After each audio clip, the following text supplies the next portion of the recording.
We relocated to Serenity Heights seeking tranquility. That's what Lara craved most after her final tour overseas, just peace, a chance to unwind, to dig into the soil and nurture growth instead of scanning for threats or hunkering down in enemy territory. For me, it wasn't so much calm I needed as connectivity. Give me high-speed internet, a solid basement workspace, and no surprise VY ciders, and I'm set. I code for a leave-ing and steer clear of neighborhood politics, or so I believed. The community pamphlet touted Serenity Heights as a haven for harmony. Glossy images of tree-lined paths, cheerful dog walkers, and monthly potlucks screamed suburban perfection, though it felt a bit too polished.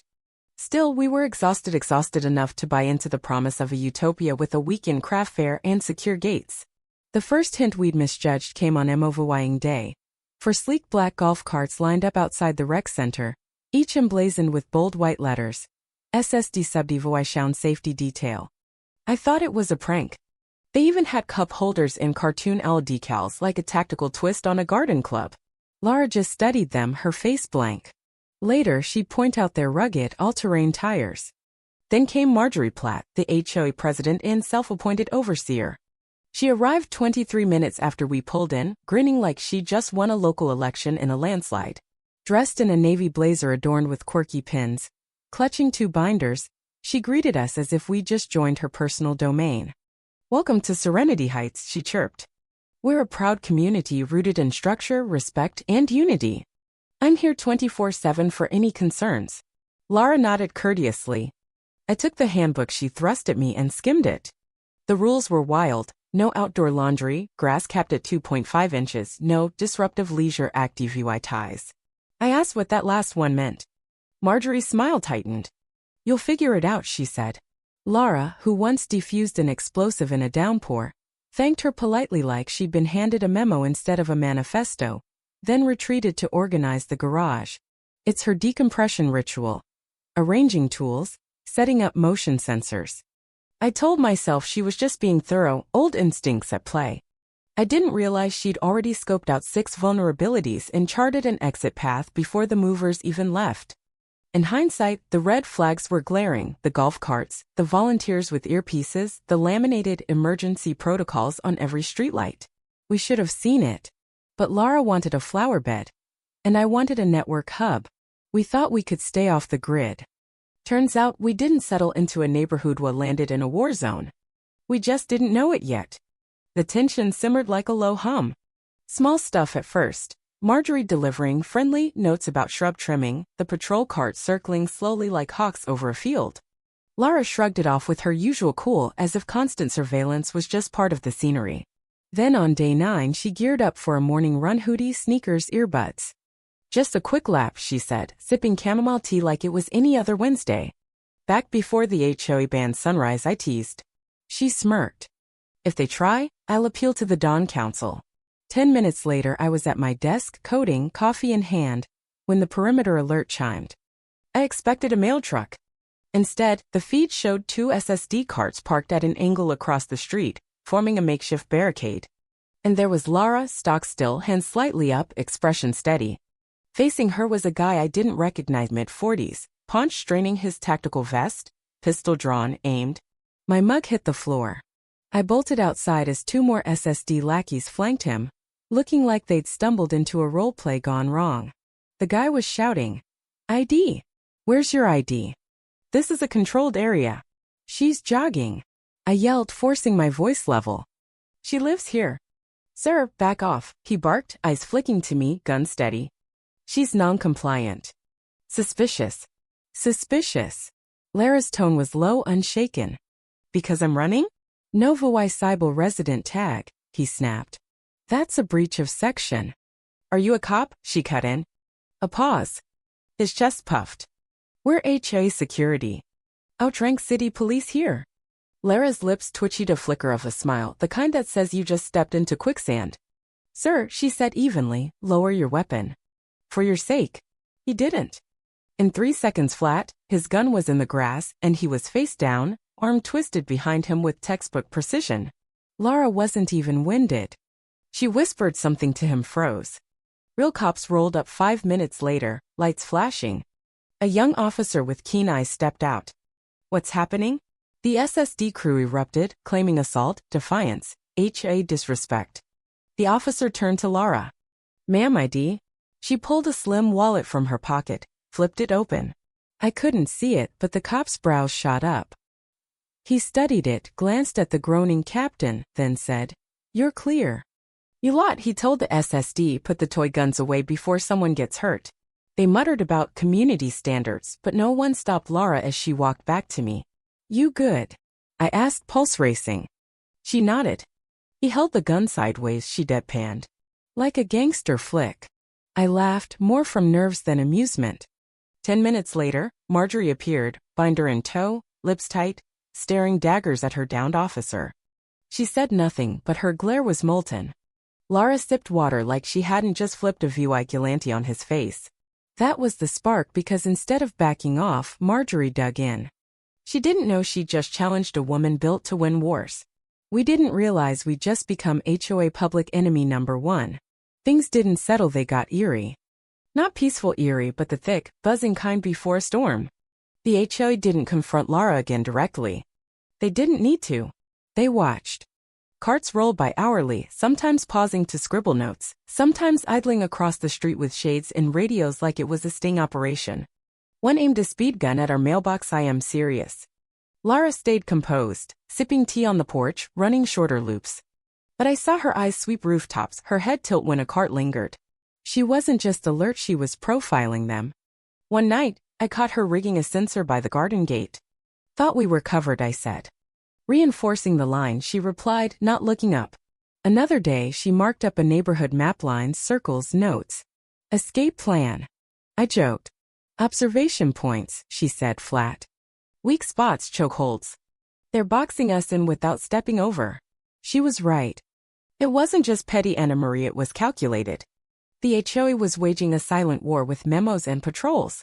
Meanwhile, I was dodging security pings about loiterers while debugging code. Then I found it, a tiny recorder, voice-activated, tucked under a rock by the fence. They were bugging us. I handed it to Laura. She turned it over, calm as ever, and said, "We're live now." That night, she made a call, clipped, cryptic. "Yes, sir, a few dates, understood." She hung up, met my eyes, and said, "Time to tug a string." Next morning, she was at the dining table, laptop open, pulling public records, HOA rules, meeting notes, zoning files. She traced payments to Greenhaven LLC, a name tied to landscaping contracts but no real footprint. "What's the target?" I asked. "Patterns," she said. "Patterns expose people. People slip up." Marjorie had slipped a lot. Laura wasn't just reacting, she'd been prepping. When she pulls a thread, the whole thing unravels. And this unraveled quick. Greenhaven LLC sounded like a boutique nursery. It soaked up $160,000 in 3 years for enhancement projects, 6 benches, 2 repaved paths, 25 garden plots. Reality? 1 bench, cracked, paths untouched, gardens a mess of weeds, and a lone, wilting cactus. Where'd the cash go? Laura charted every transaction, color-coding signatures and dates. I dug into PDF metadata, property logs, payment trails. None aligned. "It's a front," Laura said, sketching a flowchart. "Set up by Platt's nephew. No staff, no site, no license." "Marjorie in on it?" I asked. She smirked. "Her name's on every check." We sent it to a federal watchdog. Laura had channels I didn't question. 2 days later, an audit was greenlit. Then it got odd. The rec center locked up. A members-only sign posted. Platt's nephew stood guard, clutching a binder like a bouncer. Marjorie vanished, no notes. No VY sits, no lawn critiques. The air stilled, but it wasn't calm, it was charged. Laura pulled old footage, pro VY ing build work never happened at no crews, no tools, just her nephew feeding birds on a doula 10,000 fence repair day. "Fraud," she said. "That's what gets traction." That night, a teen with a GoPro lingered near the rec center. "B-roll for the meme page," he grinned. The nephew's takedown clip had blown up online, fueling whispers of HOA scams. Laura didn't glow, just flipped through a folder labeled Marjorie Platt, BHA VY Oral Trends. "Next move?" I asked. She gave me that steady, deadly look. "Marjorie works the surface. Leverage hides deeper. We'll dig it up." We weren't just holding ground anymore, we were on the hunt. It's wild how fast silence turns to unity with the right push. Lara didn't yell or accuse. She launched Operation Sidewalk Shine. Deadpan like it was a briefing. We made flyers, clean, factual, no drama. Dues versus spending ghost projects, fines with no teeth, sourced airtight. I formatted. Lara crunched data. We slipped them under doors with a note, for your info, no pressure. She insisted on that, let people decide. Then signs popped up. Smile you're overfined with Marjorie's face on a speed cam. HOA, harass our abode. Soon, 15 homes had the witty, sharp, one with Marjorie on a coin, in plat we trust, all others pay. She fired back with a memo about signage violations. No one budged, even the reclusive duo at 208, who once sicked a lawyer on a caroler, posted, Marjorie ain't my queen. The tide turned when Mrs. Grayson, a retired attorney, knocked. Can I copy this? She asked, WVYing our flyer. Got counsel pals. Lara handed her the file. Spread it. Within days, chatter moved from hushed tones to open driveways. Residents passed out audit summaries. Mrs.